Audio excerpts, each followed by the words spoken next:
নদীতে স্নান করতে গিয়ে তলিয়ে গেল এক যুবক। জলে ডুবে মৃত্যু হলো এক যুবকের। রবিবার এই ঘটনাটি ঘটেছে করণদিঘি থানার সাবধান এলাকায়। স্থানীয় সূত্রে জানা গিয়েছে, আনিকুল হক ও তার বন্ধুরা মিলে এদিন রসাখোয়া হাটে যায়। সেখান থেকে ফিরে লাহুতারা 1 নম্বর গ্রাম পঞ্চায়েত এলাকার পিপলা নদীতে স্নান করতে যান। তিন বন্ধু স্নান করে উঠলেও আনিকুল হক জলে ডুবে যায় বলে জানা যায়। পরবর্তীতে সেই নদী থেকে তার মৃতদেহ উদ্ধার হয়। করণদিঘি থানার পুলিশ মৃতদেহ ময়নাতদন্তের জন্য রায়গঞ্জ গভর্নমেন্ট মেডিকেল কলেজ ও হাসপাতালে পাঠিয়েছে। এই ঘটনার তদন্ত শুরু করেছে পুলিশ। ঘটনায় শোকের আবহ মৃতের পরিবারে।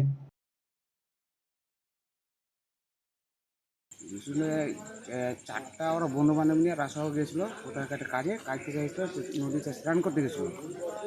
ওই জন্য 4জন ছিল স্নান করতে, 4জনের মধ্যে 3জন জীবিত আছে, একজন মারা গেছে। তখন আমি বাড়িতে ছিলাম, আমাকে কোনো লোক ফোন করলো যে এ বাবা, তা আমি মোটরসাইকেলে বাইক নিয়ে চলে গেলাম ছেলেটার কাছে, দেখি যে লাশটা নিয়ে আসতে আমার ওখান থেকে নিয়ে বাড়িতে নিয়ে আসলাম। যতটা শুনলাম যে ওর 4টায় ড্রাইভার বন্ধু বান্ধব নিয়ে কোথায় রাসাগর হাটে করতে গেছিলো, কোনো কাজে গেছিলো। মানে নদীতে স্নান করতে গেছিল। কোন জায়গায়? এটা পিপলা, এটা হলো তোমার লাহারতারা 1 সাবধান পঞ্চায়েত। ও জায়গায় কোনো কিছু ঘূর্ণি বা কিছু রয়েছে? ওখানে যে একটা মহিলা ওনাকে বলেছিল, ওখানে যেখানে একটা নতুন করে মুনি আছে, খুব খাতারনাক জায়গা, ওখানে যেয়ে না কথা না শুনে ওখানে যে মুনি পড়ে যাচ্ছে, অন্য ডুবে গেছে, শেষ হয়ে গেছে। কি নাম তার? ছেলেটার নাম হলো আনিকুল হক। বয়স কত? বয়সে ওনার 28 বছর।